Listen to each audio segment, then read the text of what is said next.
one touch and I'm lost inside your love. Just one touch means more than words can say. Just one touch and I know I'm gonna stay for always.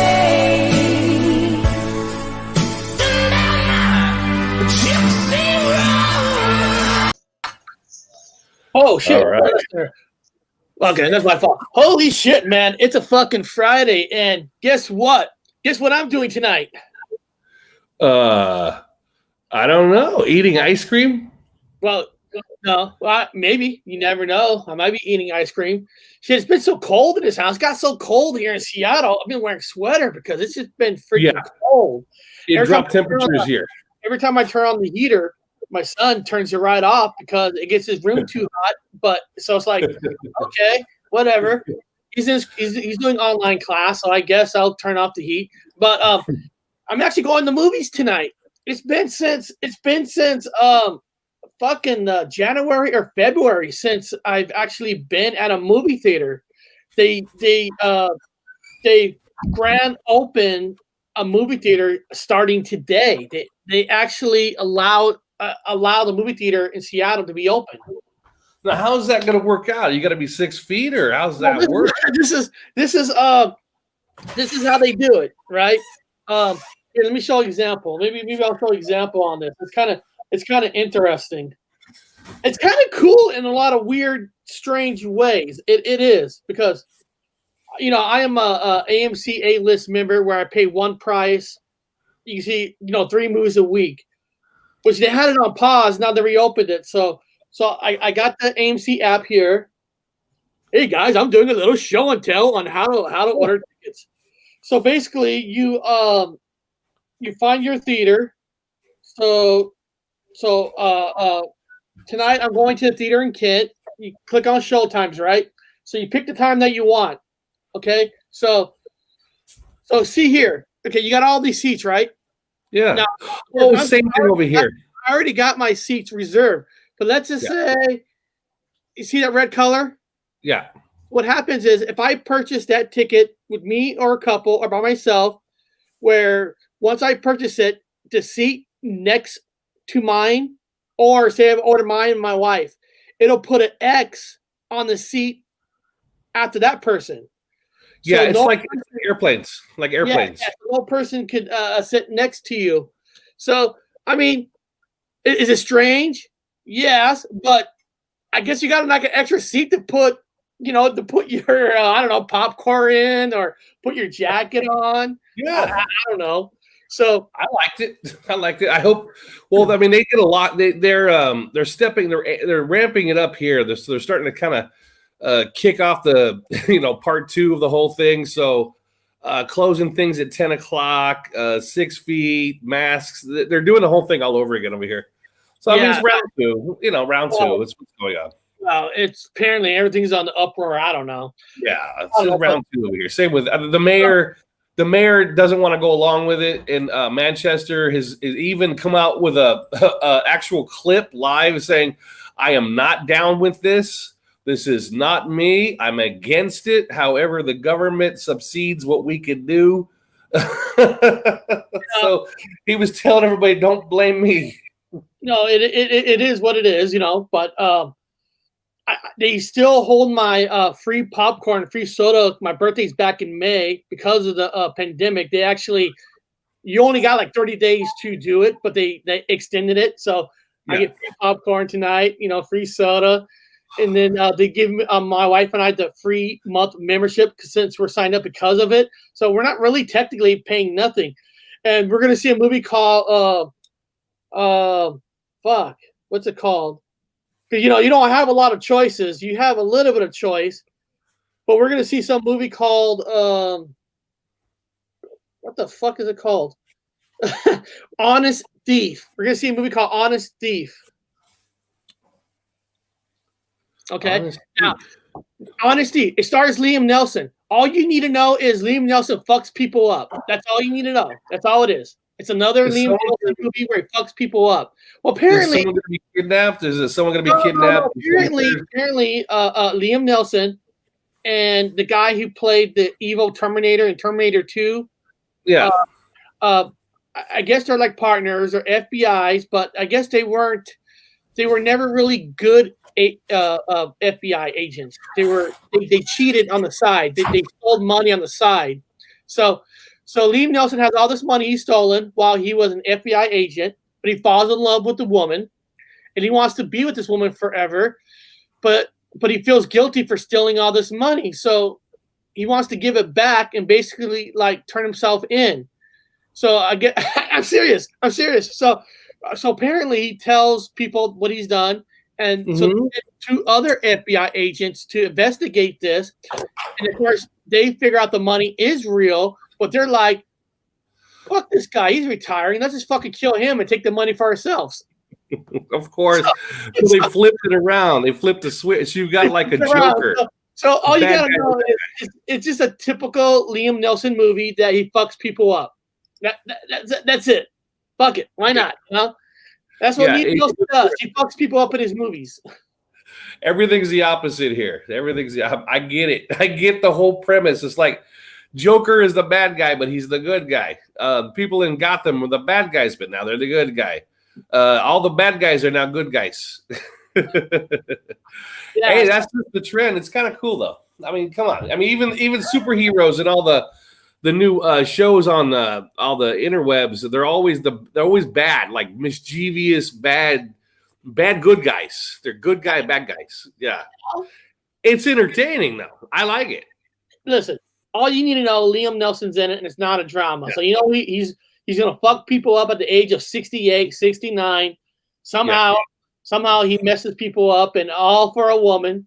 It's so, like Harrison Ford, man. Like Harrison Ford can still make a movie. And you're like, dude, can you even walk? Or you should be in a fucking wheelchair. He's still kicking and shit. I like old actors, though. I've always been a fan of the old men actors. I don't like the fucking young ass people.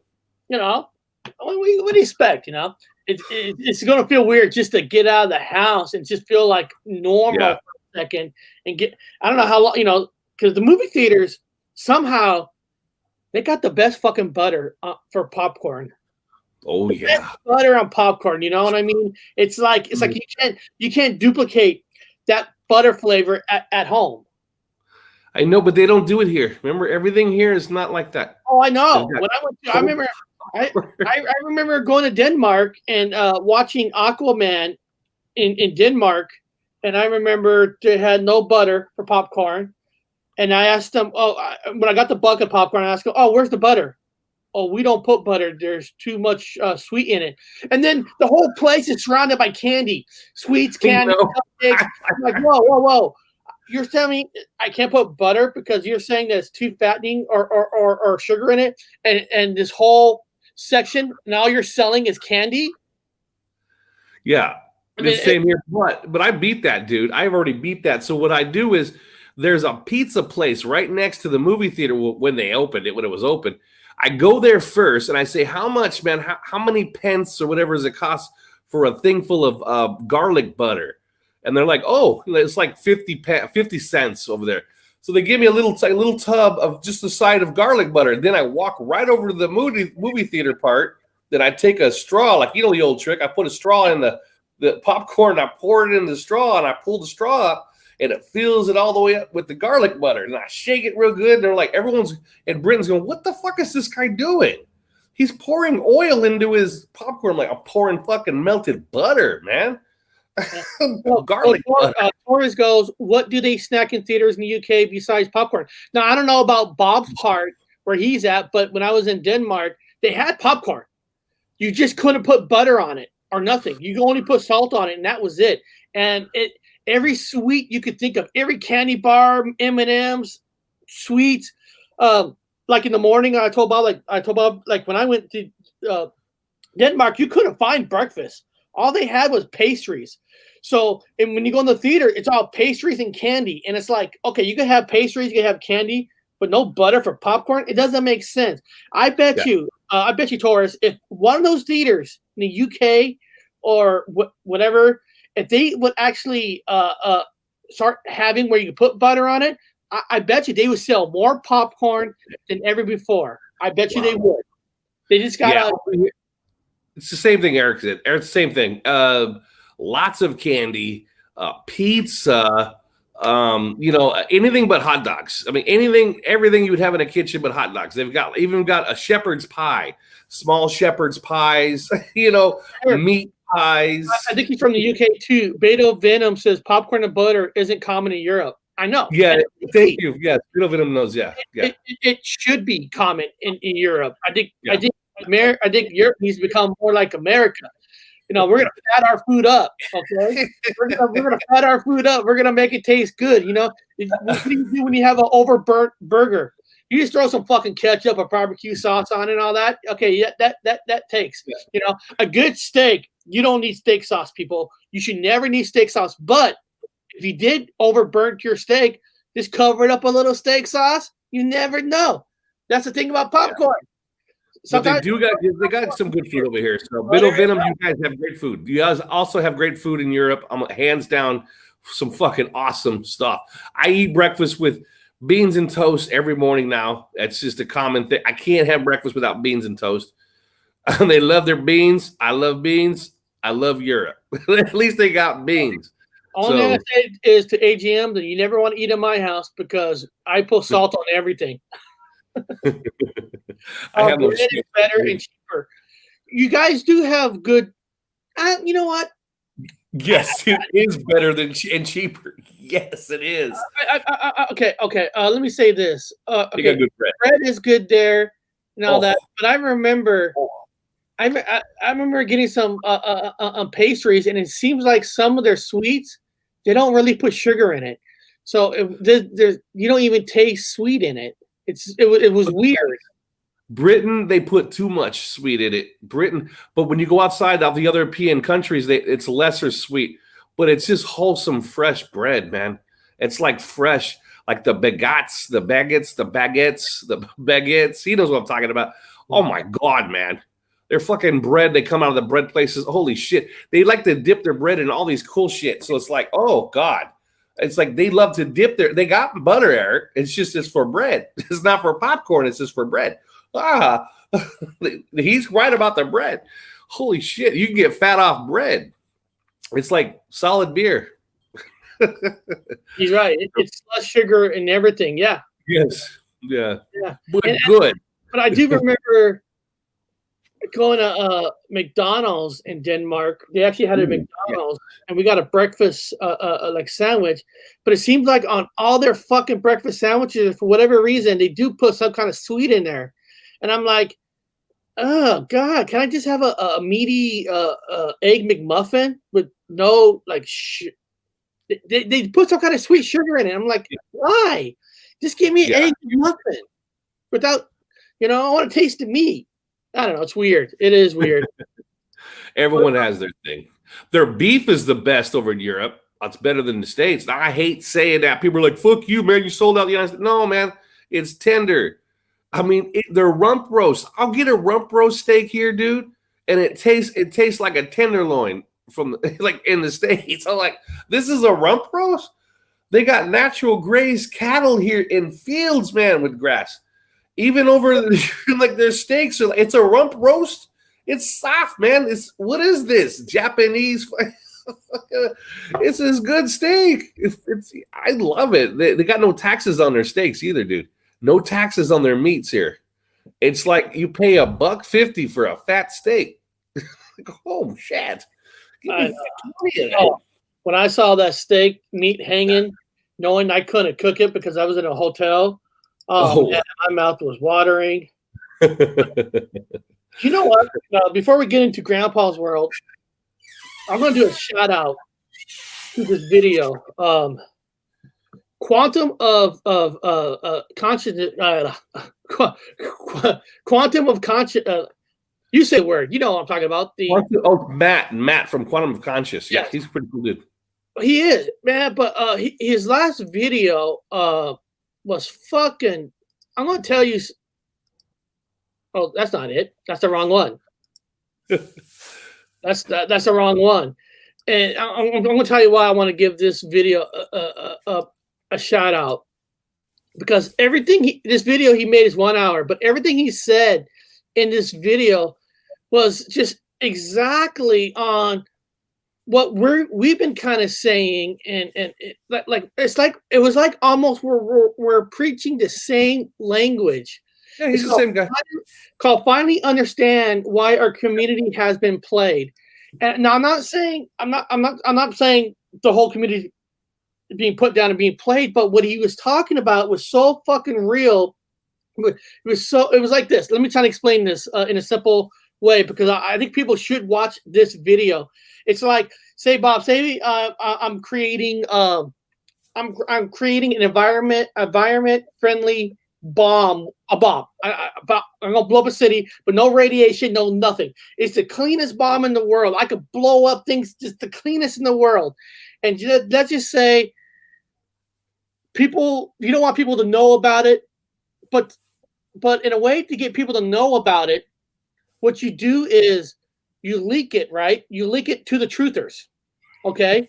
No, I know it sounds weird. I know what you're saying. You leak it to the truthers, and they'll take this, right? And then 10 people will watch this, and they'll take it and they'll water down this thing that Eric, this Gypsy Road guy, created. This thing. It's going to blow up planets. It's going to blow up cities, and there's no radiation, no nothing. It's so clean you'll never find evidence. But what happens is, since it's out there, nobody is going to take this story creditable because it's being done by truthers. So what he was saying, he wasn't putting down truthers, but he was saying is, when you hear something, you better follow the source. You better follow where the information is coming from, where it started from, because they're leaking stuff to you on purpose. Of course. So to make it look like you're crazy, and the thing you're trying to hide is crazy. It's like the ultimate scam. It's like, I'm going to tell you guys about what I'm doing, but I'm only going to link it to the truthers, because once they come out with it first, it doesn't matter what the news channels, everybody's going to say. They're all going to debunk a crazy story. Yeah, because they launched it to this community first. And when he explains it, it makes so fucking sense that I was like, holy shit, because we always keep telling people this in a certain way. We keep telling people, listen, when you hear things for the first time, if you hear things you never heard before, never believe it right off the bat. Follow the source. Now, is there truth in it? It could be, because if the source is only coming from this community, but you never heard it from here, there's something wrong. But if it came from here first, that's not the truth. Then you try to dig, you might have something that they're hiding. But if it comes here before here, it's being leaked to you on purpose, because they don't want the fact that you have something real. And we all know that game. Like we did it in our workplaces, where when you become a manager, they do this technique where they take like 10 people in a room, and the head teacher will tell you something, and you tell the person next to you, and by the time it gets around the table, it's totally changed. And that's what he Quantum was trying to explain, that you got to watch out, because a lot of your stuff you're saying is being played. And he did this nice little example, like 9/11, like they want things leaked out a certain way, and they're going to tell you about it first, because they know with you talking about 9/11, you're going to make it so far stretched, so unbelievable, that people that wants to know the truth are not going to go to you because you made it too crazy. You know what I mean? That's called misinformation. It's misinformation. It's misinformation. It's what they do. The intelligence department does it. It's classic. It's the easiest way to get things botched up. It's so simple. I myself, that's why I put out What the Fuck News all the time, and I say the word what the fuck, and so I put things out specifically for people I take the piss out of everything. I put out things with all the sources you could find. This came from the government, leaked by so-and-so, so-and-so. I'll put it out and I'll piss all over it for the fun of it.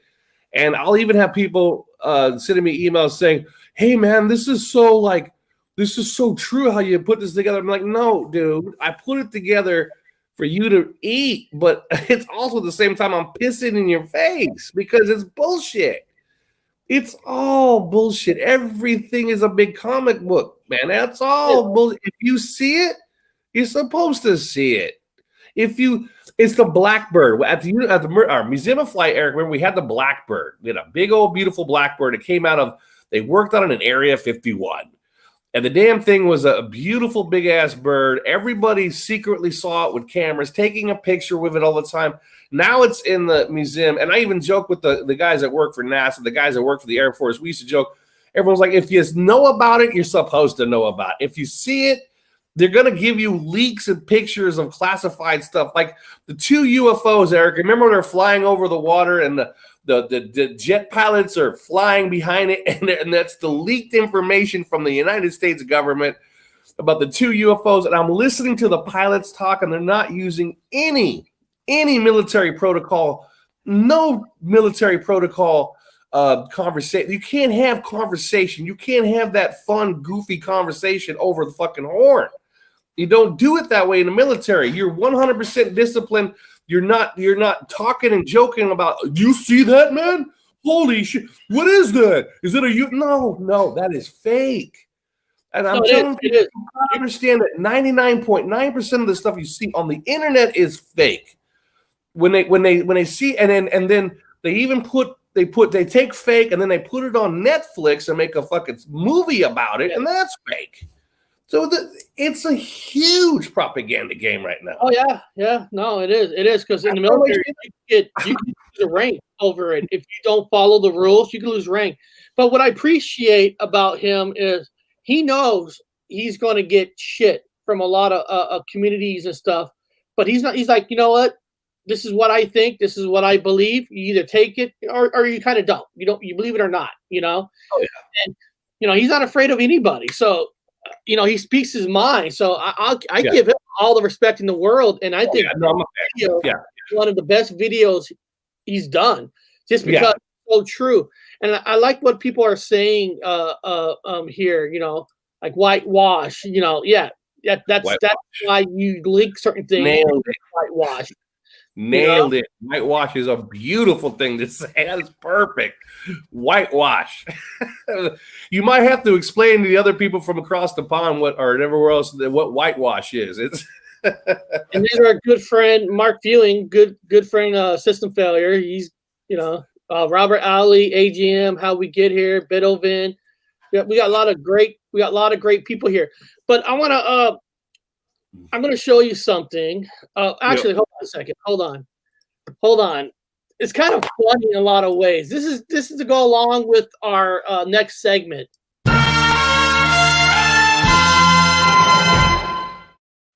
Oh, I gotta do that again because I had words covering it up.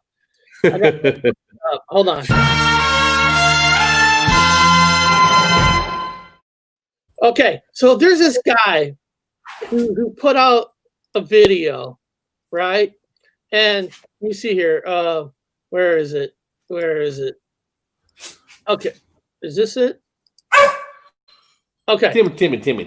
So here's this guy, right? He puts out this video, and it's kind of funny because I was just being nice, right? Because he came out with this video. So when you watch his video on it's here. Let me just. If someone else wants to watch it later, they can.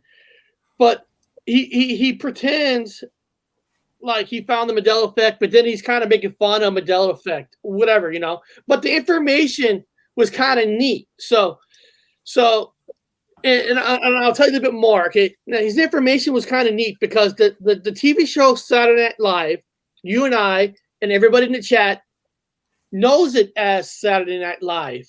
Okay, we all know it as Saturday Night Live. But did you know when it first came out, it was not called Saturday Night Live? It was actually called Saturday Night. Okay. You didn't know that. Yeah. And then I was here. Let me see here. Okay. Nice. Okay. In 1977, the show 77. sevens. Yeah, 1977. The show was originally known as NBC's Saturday Night because there was another show on ABC called Saturday Night Live with Howard Cosell. Yeah. However, NBC eventually purchased the naming rights, and since 1977, the edgy comedy program has been called Saturday Night Live. So, no big deal, right? So in this video, then after he was saying that I found a Mandela effect, or this has been a Mandela effect in the world, and I don't know, I never seen anybody talked about Saturday Night Live as Mandela effect. Maybe you have or you haven't, right? But I'm like, okay, kind of interesting video. All right, he's making fun of people here and there. So I I notification him asking, hey, can I play your video, right? I wrote, a friend here. Let me go down here. Here, okay. Hey, I'm going to talk about your video on my show today, my friend, right? Okay. So, there. Let me go back. He's got to read what he told me. It's like, oh my god, this guy's here we go. Okay. Can you see it? Oh, hold on. What the? Bob, do you see the thing circling, or did we? Yeah, it's just circling. Oh, it is? Okay. It won't come on. Trouble connecting. There's often unstable internet connection. Holy shit! Whoa! Doesn't look like I'm frozen. Whoa! Can I can still see me on my iPad? I always double check, so it doesn't look like I'm off the air. No, you're on. Oh, that is weird. That is so strange. No. Yesterday we had Mandela effect. Oh, here we go. Infectee. Hold on. Whoa! I know I can hear it, but for whatever We're being shut down by the. I bet you it's a StreamYard issue because there's nothing. Everything's working on my end. Oh, you can see it here. Okay, you can see it now. All right. I'm going to talk about your video on my show. Okay, so he replies back to me, right? And he goes, well, I'm not your friend, but you can talk about it. and then he wrote to me, Bob, Christians don't rub elbows with gypsies or people outside of the Christian belief. I was like, holy shit, dude, I was just asking out of respect that, hey, can I talk about your video? If I'm going to show some of your video, I didn't know you're a Christian faith. It's just like, well, He must be a children of the corn kind of person. And I was like, okay, you're making fun of I guess you're making fun of people who claims to have Mandela effect, Hey, and I said, I was letting him know, hey, you have every right to think people are crazy. I'm not saying you don't have any right to call people crazy or not. Okay. Yeah. But saying Christians don't run with gypsy, and like, well, if you know what I look like, you know that I'm not a real gypsy. It's just a part of the name of the show. So, I mean, it's just like, hey, if you want to be a jerk, But the information about Saturday Night Live was interesting. I didn't know they were called Saturday Night Live for 1 year, but it was just funny that he just comes back and says, us Christians, the gypsies don't, and that's the problem. That's the problem with this world is that it's like, we're going to be talking about the cult later on. In a lot of ways, he automatically put yourself into a Christian cult because once you start calling out saying, we don't rub elbows with gypsies, what? Because if a person's a real gypsy, that automatically means that you're a bad person? That we can't talk and be friends? I mean, what is that all about? I mean, that's so different than being a Mason, being part of the Manson Family Christian group or being part of the Manson cult. I wonder what he's going to feel about my cargo cult. I mean, shit. I'm a 747 cargo cult guy. I bet he hates me a lot. He must have. And the only thing I was doing was just mentioning that is interesting because I never knew that Saturday Night Live was called Saturday Night. I wasn't about to say, but Bob, what if Saturday Night Live always was Saturday Night Live, and the Mandela effect changed that one year for Saturday Night Live? This guy might be just making up shit on purpose, but to pretend, misinformation, yeah. But to pretend you're the show, and that's why I brought you. You said it right there, misinformation. That's why I brought this up because our first topic. He tried to act like he's Mandela affected. Then he not like misinformation, and then he's calling you an idiot. That's exactly why I'm showing it. You got it. You got it. Well, I've got a whole list of. I don't want to say. I'm done with the beefs. But I've got a whole list of back pages of I'm filled with misinformation channels. They pretend to be they find things that they've figured changed.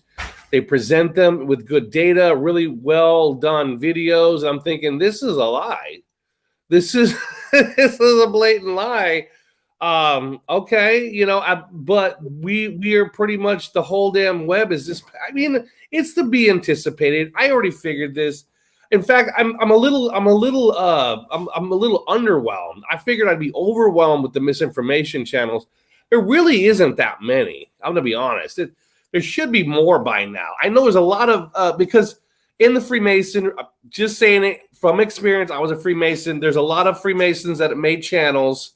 They have to let you know by certain symbols. I know the symbols, so I go, oh, okay. I saw what he just did. He's a Freemason. So people that you guys watch, by the way, and you're big fans of, have deliberately put out breadcrumbs for you to eat, and then they piss on a couple of them. Like Matt from Quantum of Conscious says, they piss on them a little bit. So there's a lot of channels to give you. For example, I'm going to use this person as an example. As David Icke is on my number one top red flag list. He's an Alex Jones of Britain. The guy gives you nothing but solids, but then he pisses in the middle of it to misdirect you. So he gives you the solids. He pretends to be the man of the people, and that motherfucker is a multi-millionaire rewriting the same book over and over again for the pure garbage, debunked garbage. I myself have some sort of thing that I can't explain. I know what it is. But this guy does not, and he's just pissing in people's face. But people will give you things that make you think that it's changed. You're like, oh my God, I can make a show right now and say this fucking thing changed. And I know the one thing that everybody knows, everybody across the board, they have it or not. I'll say this thing, one thing changed. It didn't. But I could create a big ass fight. A big fight, simple as fucking 5 minutes of a show, a big ass fight. And I lied. And it'll cause arguments, breakups, re-breakups, people that it'll cause chaos. I do it all the time. Oh, you're right. I do it all the time. I tell people in advance, I said, this is not real. I am lying on a liar's planet. And I will come out with tons of information and people are like, oh my God. And they'll run with it. They'll make videos on it. I'm just going, oh, this is too easy. Yeah, I'm an anthropologist. So I'm doing experiments, how simple people's brains are. Holy shit. They just took all my garbage and then did whole videos on it. I'm like, this is hilarious. Yeah, so oh, you're right. And it doesn't matter how big your channel is. If you got over 10,000 to 100,000, 200,000, if you're doing paranormal, you're doing UFO, you're doing aliens, it doesn't matter. If they're huge. Follow their source. Find out where they got it from. If you want to know the truth, it's great that you heard something for the first time. Like when we talked about Hellfire Club for the first time, like a lot of people for the first time. Now you heard it. Now you follow the source and dig into that even deeper where that came from to make up your own mind if you think there's any truth to that story. But no, I'm going to do for this guy. I'm going to do something nice for this guy. Do something nice for this guy. That guy. Shit, okay. That guy's his channel is called Awkward Occurrences Late Night Show. So I'm gonna take his video for this guy. I hope he's watching. And I'm gonna put his information in the fucking Whopper for that guy.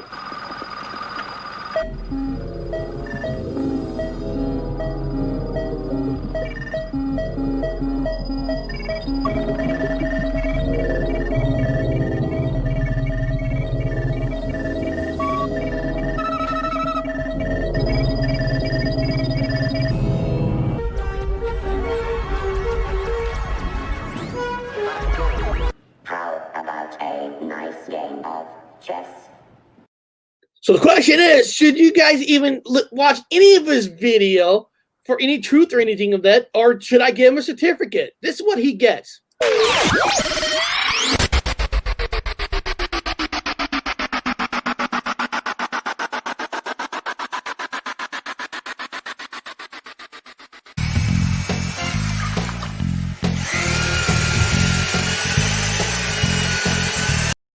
I haven't done that in a while. So, yeah, like I said, I was trying to have a good conversation with that guy, but as soon as he came out and said Christians don't run with gypsies, kind of people that I don't even want to talk to. Man, what happens if you have a name like Titty Milk Pilot? What would he say? Christians don't run with Titty Milk Pilots. What the fucker? It's a stupid name, you moron. You moron. It's a Delta Chi name, you moron. Is my name really Flounder? Come on. No, but Eric, I also say it like this, that a lot of these sites that are misinformation are necessary. I hate to say it like that, but they are equally necessary as the ones kind of attempting to give you their impression of the truth. These miss whatever sites are actually important also. They train you as an individual to debunk. They train you. Never take what anybody says. Do your own. And the problem is when I say do your own research, and you go and do your research, and the research has been changed. And the research itself is misinformation. So then you're like, oh, God, what can you do? No, I always recommend people say, what can I do? So all I can tell you to do at this point is to go to the fucking library. That means going in and doing the Dewey Decimal System and looking up a book with hardback paper and look in paper. I read books with paper. Let's ask him. I do the Dewey Decimal System, man. I read paper. Let's do Grandpa World. Yes.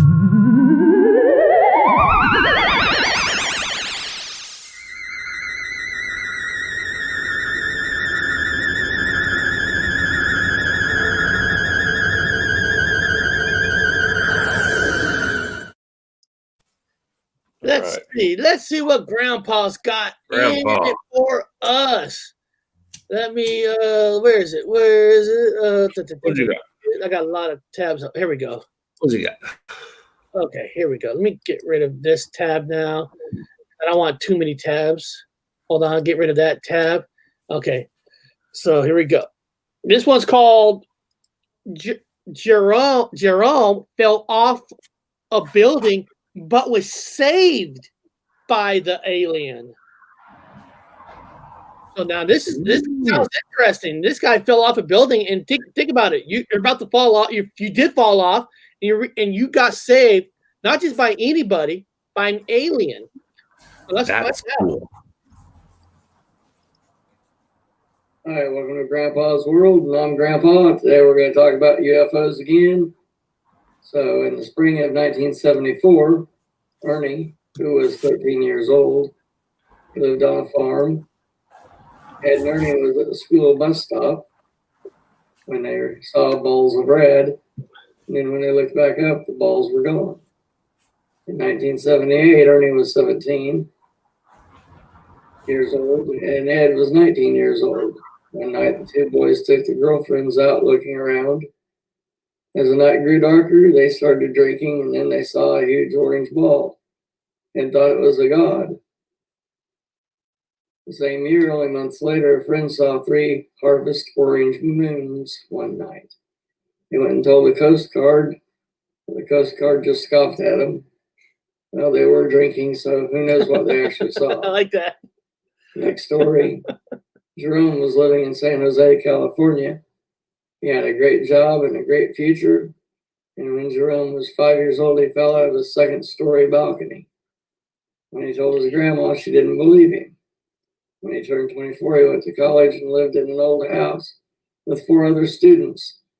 He felt a pressure on his body when he was asleep and couldn't move. In 2010, Jerome lost 3 whole days. He had no idea where or when what had been done to him, so he went to a doctor who ran a bunch of tests. They all came out normal. Jerome has these dreams about 8 to 9 foot tall humanoids wearing full cover outfits. Jerome could turn his head, but nothing else. Then last week, he started dreaming that he is in a huge underground place inside a room. He still dreams that he lives there with humanoids. Well, that's it for Grandpa's World Tonight. Have a good one. Don't forget to hit the like button if you like me. We'll see you later. Now, Yeah. now that's actually an interesting story because he fell out of 5 feet building, and part of the story where they saw lights. I think he said they thought it was God or something. Maybe did he say that on one part? In the Yeah. Well, kind of. Yeah. And then it was interesting. He said that he lost 3 days in his mind. He doesn't know what happened. Lost 3 days. And he actually got himself checked out by a doctor, which is pretty smart. I mean, if you aliens or not, you lose 3 days. 3 days. Yeah. You should get yourself checked out. I would. But now, all because the doctor didn't find something doesn't necessarily mean he didn't find something. Because what I mean is, when you go to a basic doctor, right? These basic doctors don't have machines. They're not like doing total x-rays on you. Look at every single part of your body. When you see a regular doctor, a lot of times they'll give you a robe, right? They'll give you a robe. And it's not like they're looking between your, well, I guess if they're going to go to your butt with the glove, but I mean, if they're not going to be doing that, checking like under your armpit for 2 holes or something, they're just regular doctors. Yeah. I'm watching some TV show last night called Living Below Zero or whatever. They're up in high Alaska, and the guy like cut his arm big time, like broke it, and they had to go to a small town where they actually didn't really have a hospital. They just had a regular like nurse there, and when she fixed him up much as she can, she had to send him to the hospital. So I can see going to a doctor and you still have something done, but they're not checking every part of your body. You know what I mean? Yeah. Yeah, you get a physical. They'll give you a general physical. That's about it. Yeah. So, and it depends on what you tell them too. Now, if you tell them that you had been somehow molested by something, a man or a woman, they're going to give you the full checkup. That means from everything, because they're looking for evidence of foul play. Yeah. But if you go in and say I've been sleeping for 3, or I was gone for 3 days, and then they're going to give you a regular physical. They might not find what they're, and say, what drug were you on? Obviously, if you say you're missing 3 days, they're going to check your blood. So they're going to be taking a whole, like, okay, let's see what's in his system. What drug is in his system? Then they might check his bunghole, like you said, to see what happened to him in 3 days. What if they're from the future? That could be true too. Well, yeah, I've heard of the 9-footers. I've heard of the 9-footers. It's more common than people think about the the interdimensional, the alien, whatever you want to call them. There is reports of these things that are fully covered. I've heard the same story, fully covered clothing. They're about 9 foot fucking tall, big, broad fuckers, 9 foot tall. The last report I heard was in Russia, and it landed by a school. And these 9-foot beings got out, and they're all like, what are these things? They're big 9-foot aliens. I don't know. They got back in their little silver egg and took off. Interdimensionals, outer spacers, inner spacers, who knows? And a lot of underwater Earths. A lot of courts kind of correct too. Doctors are more likely to find something that wasn't even there. Don't trust them at all. They, like I said, or they found something and they know that it's part of this and they won't even tell you. I mean, you're right. You can't trust everybody at 100% either.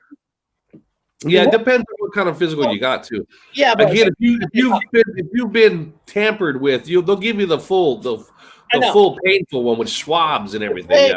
Say I believe that you something happened to you for 3 days. Yeah. And I did a bigger physical on you, blood tests and all that. And let's just say I'm a full doctor, certified, and I found something that's unusual, that's out of this world. They're probably not going to tell you. They're probably going to tell their bosses, and they're probably going to report it into part of their organization, and they're going to find something that should never been in you. They're probably going to do something that, I don't know, not tell you and do more studies on what it is, and you're never going to know exactly what it is because, they might even call the FBI and says, hey, we found this unidentified certain iron that's in your blood or something. Well, one day you might be kidnapped again, but you might not be kidnapped by the aliens. You could be kidnapped by Americans themselves to wondering what's happened to you. How did this certain thing get into your body? I had that. I've had people that know me, I have a scar on my back. There's a scar back here, and it was like this weird itch. I could never stop scratching this one spot on my back. And I went to, this is back when the Veterans Administration, remember, Eric, the VA, I don't know if you remember, they used to be with UW Medicine, back when they were back with UW Medicine. If you remember that, University of Washington Medical Department were working with the VA. So I had for once and ever, I had a real doctor, like a real doctor, not a VA doctor, but a real doctor. It was weird. And I said, I know this sounds weird, ma'am, and I have an itch on my back, and I can never stop. I had a back scratcher permanently and so she takes a look at it, and she ran some x-rays. She says, you got an object in there. I said, what? You got something in your back? I got the scar. So she goes, I could do an open surgery, like right here. Like, come back, I'll give you a couple of local shots, and I will slit it, and I will see what you have. I swear to God, not lying during the apocalypse, people. I've got the scar to prove it. She took the razor, she cut it open, she pulled out a lump of something, and she checked to see if it was cancerous. They sent it off to the lab. So I come back. She says, come back in like 2 weeks. We'll let you know what we found. I swear to God, I come back in 2 weeks. I said, well, what happened? She says, well, embarrassingly enough, we lost the sample. What? Hmm? We lost the sample. I said, you lost the sample? No, I've had that thing in my chest before where they thought it was cancerous, and they had to go in and remove whatever they thought I had breast cancer, and it disappeared. And so I was scared that I might have cancer again. Something popped up, and I got the scar to prove it. I still this day have to scratch. I have to scratch that same spot, even though it's gone. They lost the sample. I said, you lost the sample. You need to know the truth. Yeah, but we know that it's not cancerous. We know that. Okay. And what was it? Lost the sample. Okay. And at the end of that, even though they lost the sample, they still get money from you. They still got your insurance money. Yeah, well, the VA paid them. She was honest. She's not, like you said, she's not going I don't believe in the conspiracy of the evil people. Bullshit. Nobody's that smart. Something happened. It went somewhere, got it. And then went it back for another test for somebody else, took it for another test for somebody else. And then somebody else, you said, Eric, somebody else said, this is unusual. We're going to keep it. We're going to, but it is what it is. I am always being abducted. So because working in the medical field for the last, 5 years, we work with a lot of nurses, and nurses would say that there's certain protocol that if they discover something they don't understand, they can't tell you until they talk to their higher people first. That's it. So she didn't know. She honestly didn't. She didn't get any of the lab reports back other than not cancerous. Okay. That they had to take this. It was around whatever it was. They had after she removed it, she had to take this string, this long string with like a antibiotic, alcohol, whatever, and she put it into the hole and stuffed it with like it was an open hole, dude. They had to stuff it with this string, and I had to go back for like a month, and they kept pulling the string out and replacing it with a new string. stuffing it into the hole into my back, like a bullet hole. So it had to heal from the inside out because they had to stuff a little string into my hole in my back. That was weird, man. I was like, "You just gonna stitch it?" She goes, "No, we're gonna have to stuff it because whatever it was large and deep." What? What? Yeah. You mean large and deep? And it had formed a perfect circle within your back, like a perfect circle, like it was perfectly in there. And she removed the whole thing out, or whatever it was like tissue wrapped around something. And then they stuffed it with a string. She packed it. She had to pack it back into my back for like a month. I had to go back every week. I had to go back, and she'd pack it into my back, a new string every week. Weird. It is. Well, we're getting closer to the hour mark to start talking about cults, but let's do this real quick. And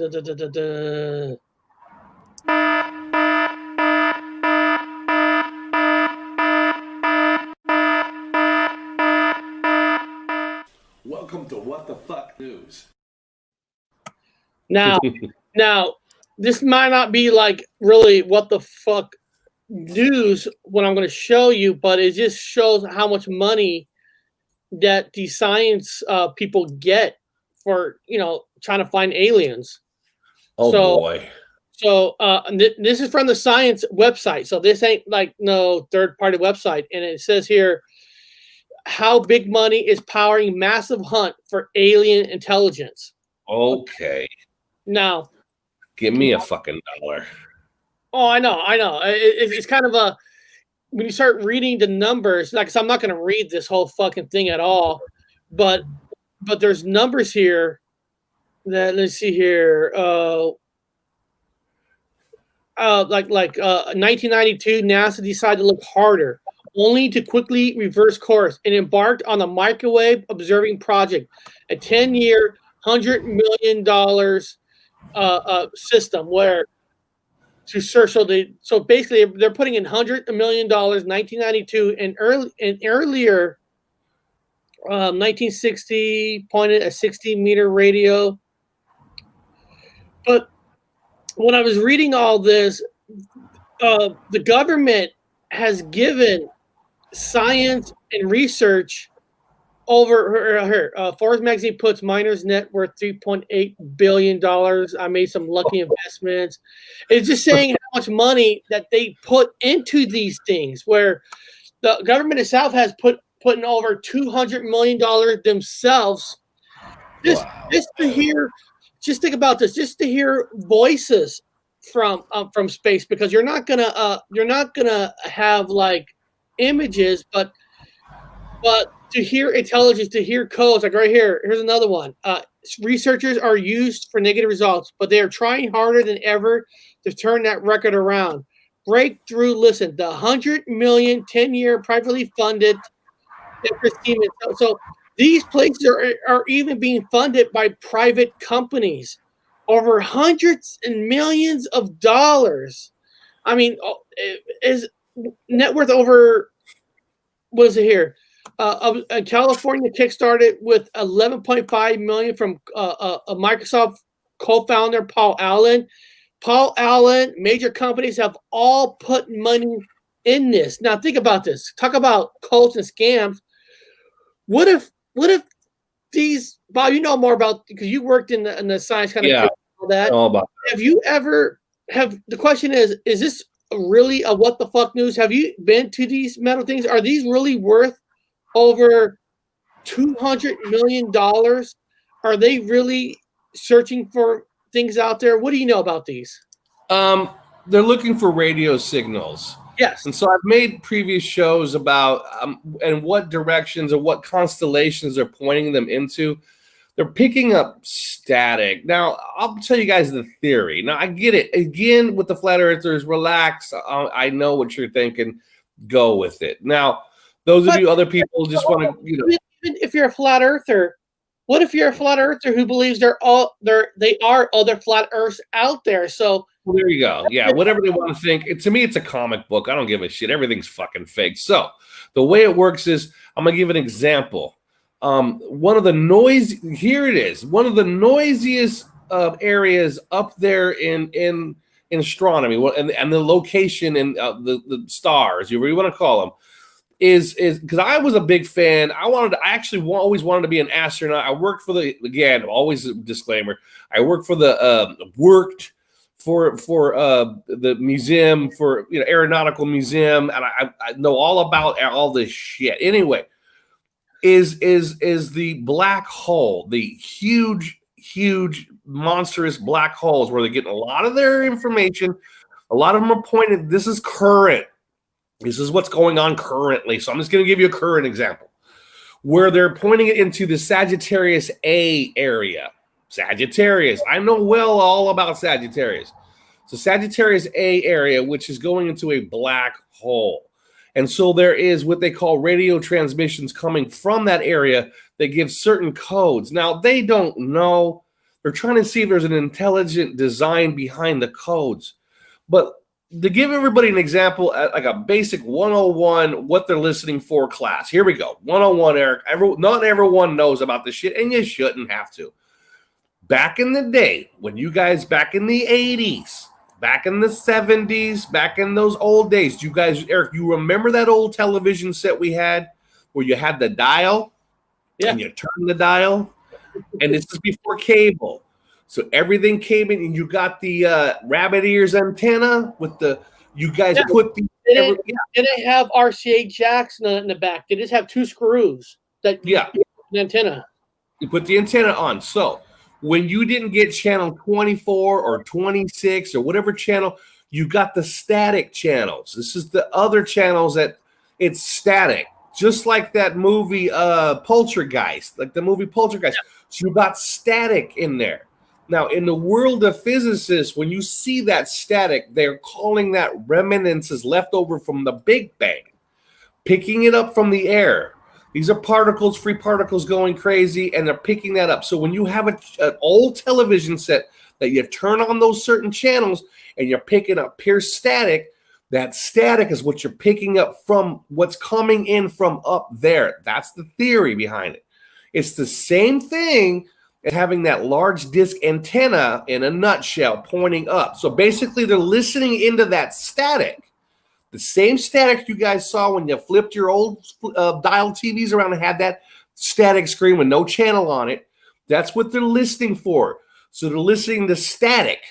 And so they would change it to another constellation and listen into the static. It's no different than you sitting at home and flipping those channels in between the movie channels and listening to that static come in. Within that static, they're trying to find an intelligent pattern. And that would prove that there's somebody trying to communicate with those monster dish antennas. So far, they're zooming in. Their number one hard-on spot is the black hole. There's a monstrous black hole out there in the center of the Milky Way, whatever you want to call it, where Sagittarius A is, ironically. But they're listening into that area, and they think possibly they might have some sort of transmission coming in. And again, if you don't have anything coming in, if you're not giving the people that are writing the checks something, then you're not going to get any paycheck. You're not going to get paid. You've got to have something. It's like fishing in a pond. They're saying, hey man, is there any fish in there? Yeah, there's some fish in there. Well, of course they're going to throw a couple of fish in there. Oh, we got a few of them. We think there's, If you want to break it down to even simpler for the people, like Ghost Adventures, you get this little static thing, and you hear, shh, and you're like, "Did you hear that?" Shh. Yeah, I think you say shit. Shh. And then when you hear the word shit, like, oh, it does sound like shit. Shit. No, that's a good example. No, it is. Damn, good job. Yeah, that's a good example. The little voice boxes, the little ghost boxes, it picks into the static in the air, and then if there's something intelligent, it will hone in. And it will pick a word from the thousands of words being broadcasted across. Not like a word. You plant the word, and you're like, "Oh my god, I think it is saying that. It is saying shit." Or your mind is putting. Yeah, your mind is putting. That's why I like the ones that spell the words out, sentences out. But do you believe that's pretty much it. Now, Do you believe they're saying here, just knowing we are not alone is something that can bring us together here on Earth. Is that true? Which is fucking stupid, dude, because it's a contradiction, because I'm gonna tell people right now, I just did the last What's the Fuck news I did is there's a fucking supposedly an asteroid that I got the paperwork for it. There's an asteroid they just landed on, supposedly, or gonna land on. They're taking pictures of this asteroid, and they found carbon all over it. And that's the signs that carbon is the building blocks for life. So they keep saying they find all these carbon meteorites and carbon asteroids. Carbon is what you're made of. So they're telling you that they're finding carbon, and carbon is the building blocks for life. So they found life. If it's real, and it's probably not. Again, everything's fake. What about this? Again, So, could be coming from an alternate realm rather than a physical place out there, right? That's what another theory is. That's another rabbit hole. That's more breadcrumbs. They're giving you the breadcrumbs. So those of you that are kind of like me and you're into the astronomy thing, and you're kind of I don't know what you call yourself, a truth or whatever, and when you're reading these things about the communications coming out of that area, Sagittarius arm, the first thing you're like, hey man, it's coming from our old home. It was eaten by the great black hole. And now there's evidence to show that there was another dimensional place.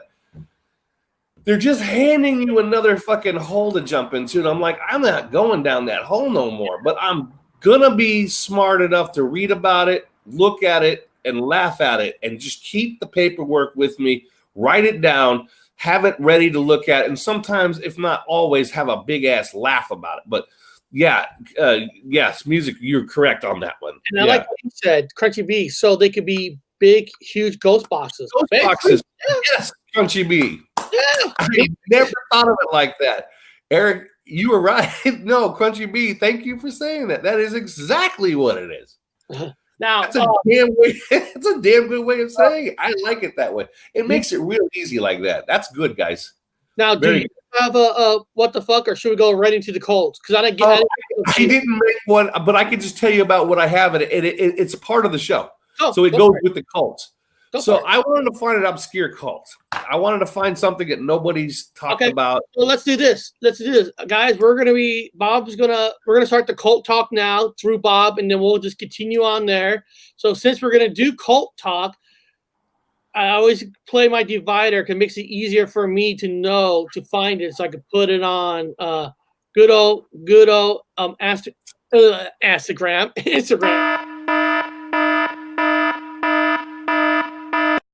All right, go for it, Bob. So this is technically what the fuck news, because this is what the fuck is this? So a lot of you guys if you're a semi-truther or whatever you want to call yourself, you're not stupid. So you're kind of tuned in a little bit of the weirder shit, especially with cults. I have noticed that people, in whatever they want to call them, I don't like the word community, well, whatever you want to call yourselves in little groups, you kind of tuned in a little bit on some weird cult shits. We all are going to know about the ones that Eric's bringing up, which is good. I found one that I've never heard of. It's a what the fuck is this cult? But it exists, and I've never heard of it existing. It's another weird one. Okay. So here's what the fuck news today. Here's what the fuck news. So it's called a Discordianism. Discordianism. I'm gonna spell this out for you guys. Discord, DISCORD,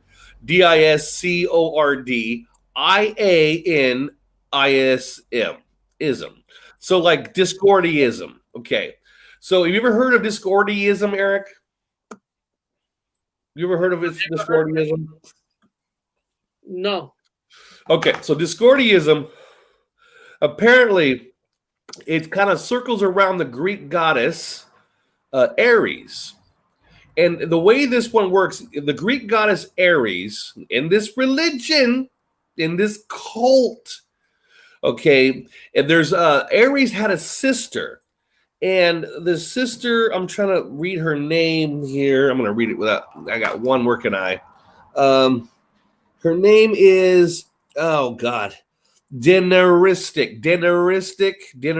I can't read her fucking name. Dinneristic. Well, anyway, Aries has a sister, and what it is the duality. It's about hold on. It's about one of them is about it's about chaos, and in this religion there is obviously like yin yang. There's two versions of it. You have the humanic side, the organized, non-chaos side, and then you have pretty much the rebellious, natural earth side, everything, elemental side. So you got like a negative, basically a negative side. Let me see here. One is like discord side. It's negative side, and then you have the sister with the other sister, the Aries sister, the destructive side. And what this religion is centered on is it's trying to say that anything made by man or labeled as chaos by man is in fact not chaos. That everything and anything that a man labels or a human labels, if they a human considers something order, like it's order. This is what we consider order. This is law and order. This is order. And this is considered chaos. If any man makes a decision on what they consider as order, it's not. And anything they consider chaos, whatever it is not chaos. They believe that there's like a yin-yang philosophy where both is at random and both on its own. Men cannot make a decision on what they consider good and lawful. Men cannot make that decision. Men cannot make that decision. The men can't make a decision on what they consider chaos either. Men can't make that decision. So in this Discordianism, and they also use the word 23 in it, and it's all about the goddess Aries and her philosophies. And of course, Zeus doesn't even like her because she's considered chaos. In this religion, they basically anything goes kind of a thing. Anything goes, and nothing that any decision that a man makes is bullshit. In this one particular religion called Discordianism, and I recommend everyone go read that because it's interesting, and I believe it was made to be a cult, invented to be a cult, because it's just the duality of things. It's the yin yang of life. But they're just taking yin yang itself doesn't exist.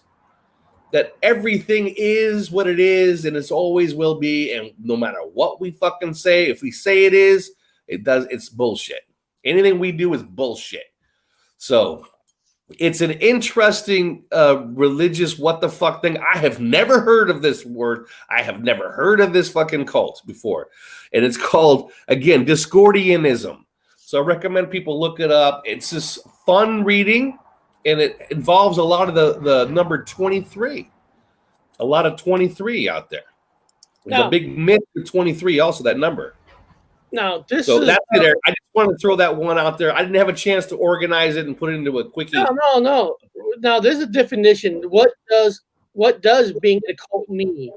The word cult can be broadly defined as formal religious veneration, a system of religious beliefs and its body of inheritance, a religion regarded as unorthodox or spurious, great devotion to a person or idea, as well as persons united by devotion or allegiance to an artistic or intellectual movement or figure. Correct. So, yeah, that's always the question. What is exactly cult? Because even like a person right here wrote, aren't the Freemasons a big cult? I mean, almost anybody can consider anything as a cult. I mean, like let me get this out of here, because what I pulled up today is there's so many cults out there. I can't name out every cult that there is. So I used a web page to give me like 10 cults that are called I mean, basically, it's called. Oh, I'm on the wrong thing. It's called 10 of the world's most infamous cults. Yeah, infamous cults. Yeah, there you go. We'll hit the top 10. There you go. Top 10. So basically, like I said, I didn't put this top 10 together. They put it together. Like, here's one of the cults right here. The Unification Church. The Unification Church, formerly known as Holy Spirit Association of the Unification of World Christianity, was founded by Reverend Sun Myung Moon. Sun Myung Moon. What a cool last name. Born in North Korea. I never knew people born in North Korea actually had a simple last name as the word Moon. That's cool.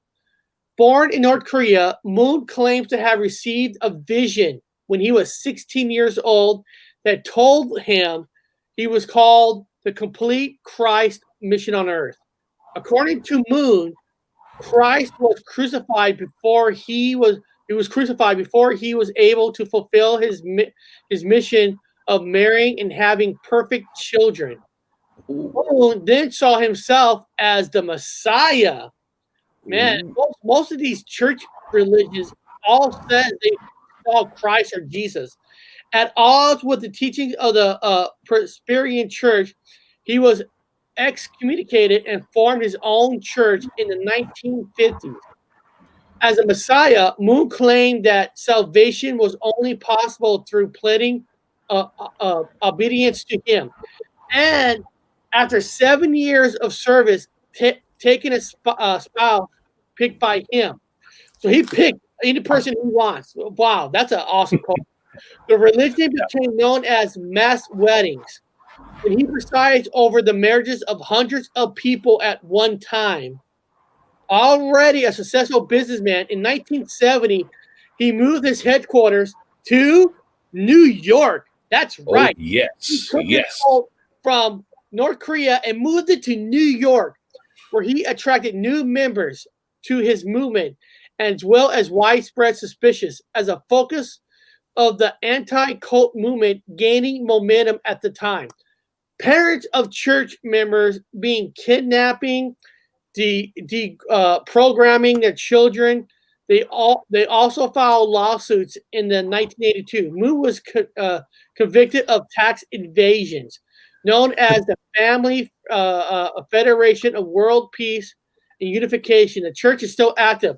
Now the part about this is usually when FBI's or the government are after a cult, or you can even go to Al Capone. They could never get like Al Capone on regular charges. So they always come up with tax evasion type charges to get you arrested. And now, did that stop Capone? Well, it might have stopped him, but then it stopped an organization of crime and stuff. So when you think of this cult, I mean, it's kind of interesting that. Well, they got to have rules. The rules, exactly. They have rules, yes. Because you gotta actually fill out the paperwork and get sanctioned by the United States government to be actual religion. And once you get that stamp, and it comes from the IRS, by the way, that means that all your proceeds are tax exempt. Yes. So you're tax exempt. So he obviously didn't get himself sanctioned up with the IRS. The IRS determines if you're a religion or not. Or he did, but then the IRS, or they're noticing that, hey, there's a lot of crimes here. So then they're saying that he filed this, but he's not really following the rules of what's put in place. Now we want it back. I mean, anybody can start a religion. Anybody can. There's a set of rules. You got to have a book. You got to have a set principle and philosophy. There's a whole spiel of things you got to have, and people have done it legally. There's many of them. And once you submit it you have to submit it to the government, and they literally have a committee go over your stuff and say, okay, well, they've got everything, the criteria to fit a religion. They've even got the literature. They've got this. They got this. And then they put you on a tax-exempt status. But then you got to fill out the paperwork every year, dude. Because if you're making any money, and cults are nothing but money makers. If anybody's screaming Jesus or God and asking for a penny, They've got to fill out the paperwork for every penny they get. It's got to go to the report it to the IRS, and it's got to be a nonprofit kind of a situation. It's a nonprofit, man. So they got to write everything off in time. They got to have receipts for everything they have in that church. If they don't provide them receipts, they can be audited. They can be prosecuted and put in jail. Yeah. Jose That's Martinez why said, went under. preachers say we are new world religion. Mandela's cult. Okay. What is it? I know they are. There's no money being made anywhere. I guess there's some areas that are making some money with Mandela Effect. The Mandela Effect conference, those people at the conference, those new agers at the conference, the Mandela Effect conference with, I forget their names. I don't want to say their names. Cynthia Sue Larson, those other guys, all the little that businessman guy, whatever that Mandela Effect business guy. They are legal guys as a non-profit. They have filled out the paperwork. They are legal to collect money as a nonprofit.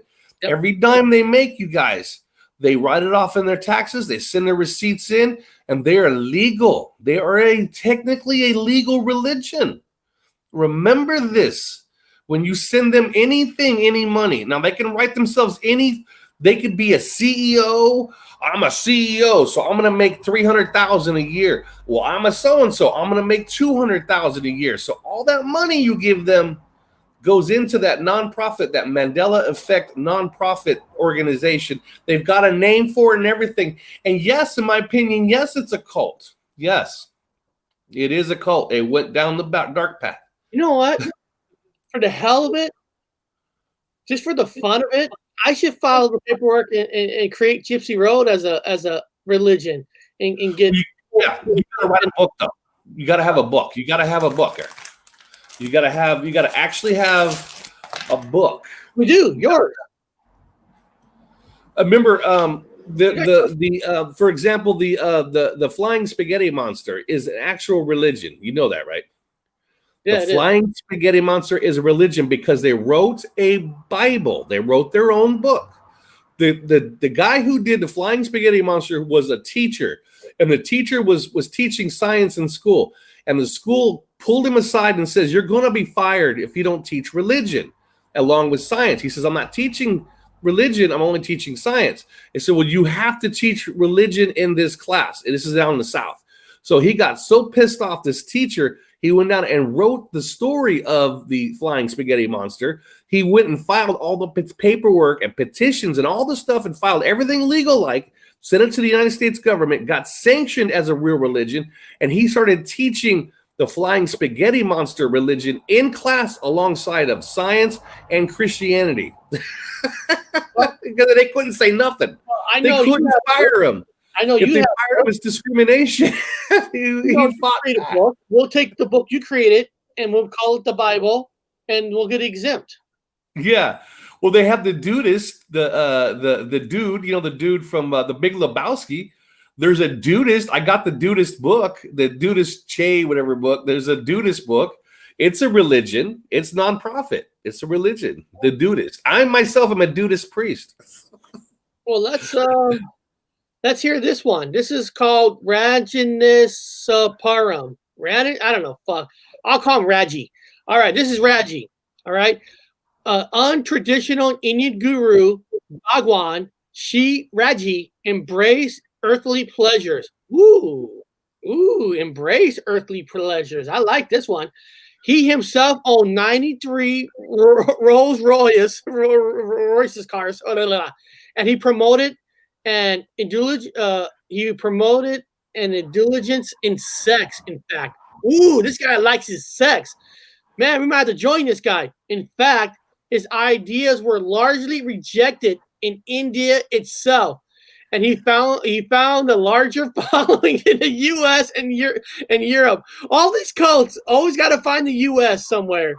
Raji began his congregation in India in the 1970s, setting up a headquarters in Pune in 1974. However, after facing increasing hostility there, Raji, another cult, moves to where? The United States of fucking America. and soon purchased land in Oregon. Oh, I saw this documentary where followers built their own city called Rajin. Anna Sinla, an Indian woman who helped organize Ranajin, became a member of Rajneesh inner circle. Ranajin no longer spoke in public. Sheila took control of daily operations in the city. By 1985, Rajin had more than 2,500 residents. Wow. But had become embroiled in local tensions. During the previous years, Sheila instituted a share a home program where the city burst in thousands of homeless people in order to register them as voters. Their failed attempt to influence the Wasco County court elections. Around the same time, Sheila and other leaders in the commune orchestrated the first bioterrorist attack in U.S. history by poisoning restaurants' food in large town of Dells in an attempt to reduce their voter population. They sickened 750 people. Bob, this is a documentary on Netflix. I remember watching this documentary where I've never heard of it. Out in Oregon and Dells, this group from India basically built their own town, and they were trying to kill enough people in this one town so their voters with homeless can outvote them to make any changes to make their town even better. I mean, this is a fucking cult that knew its law, knew its shit, and built their own fucking town. Yeah. I see that a lot. I see that happening with people with the Mandela effect, they want to call it. I woke up, I got my own fucking, I call it my effect, my own personal shit. I got my own memories, but a lot of people been wanting to buy land, group all these fuckers together.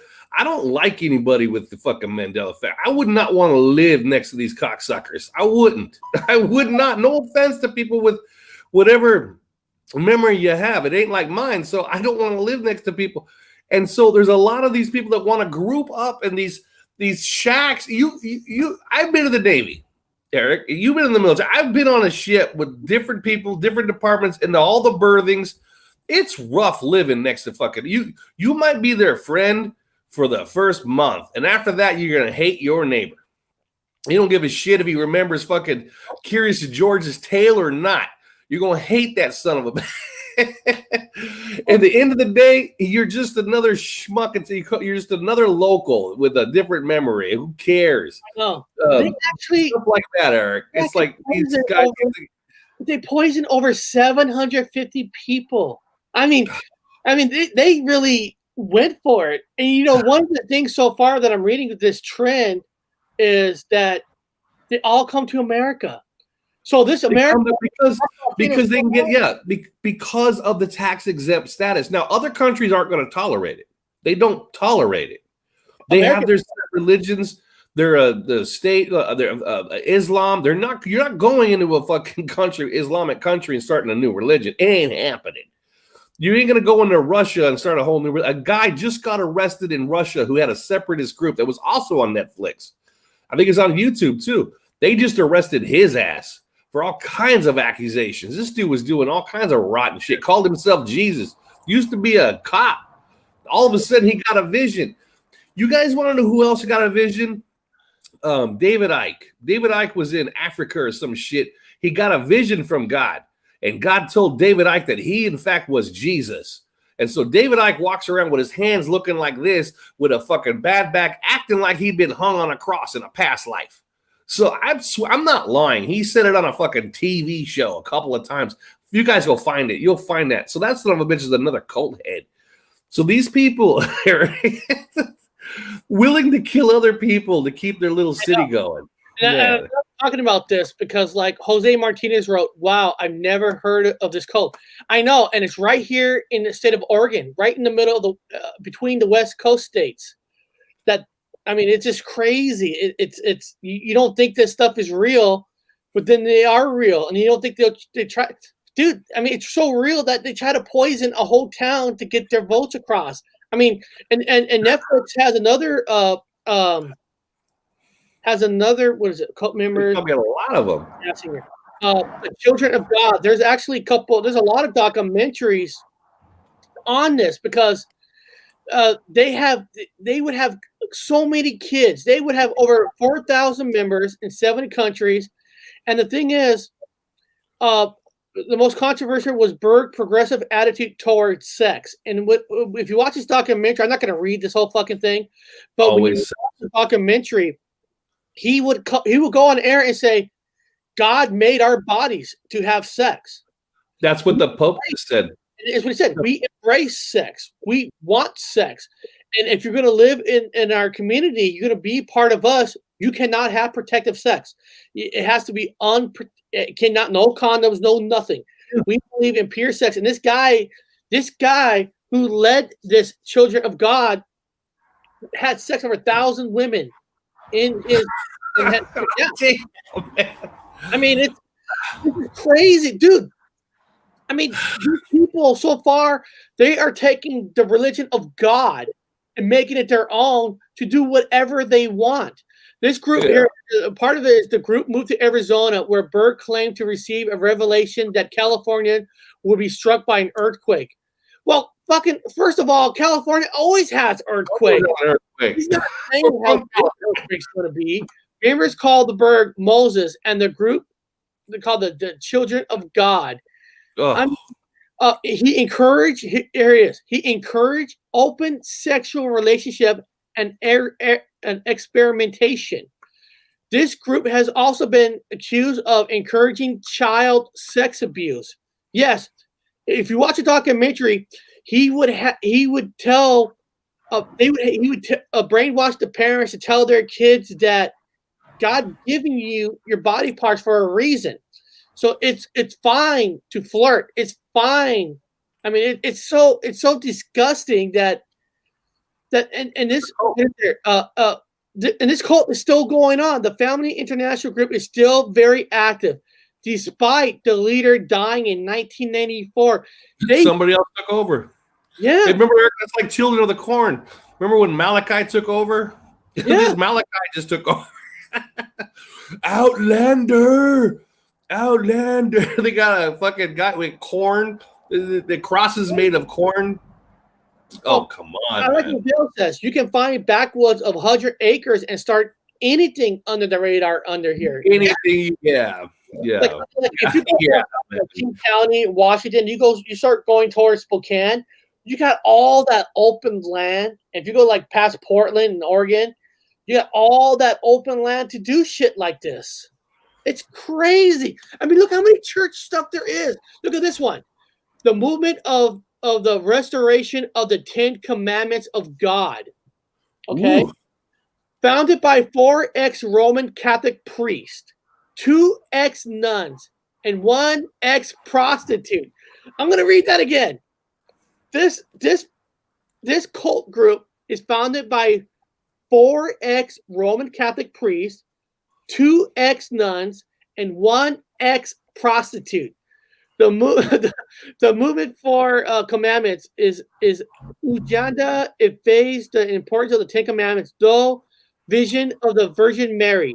The leaders were convinced that the Roman Catholic Church had abandoned the commandments. The leaders also had doomsday prophecies.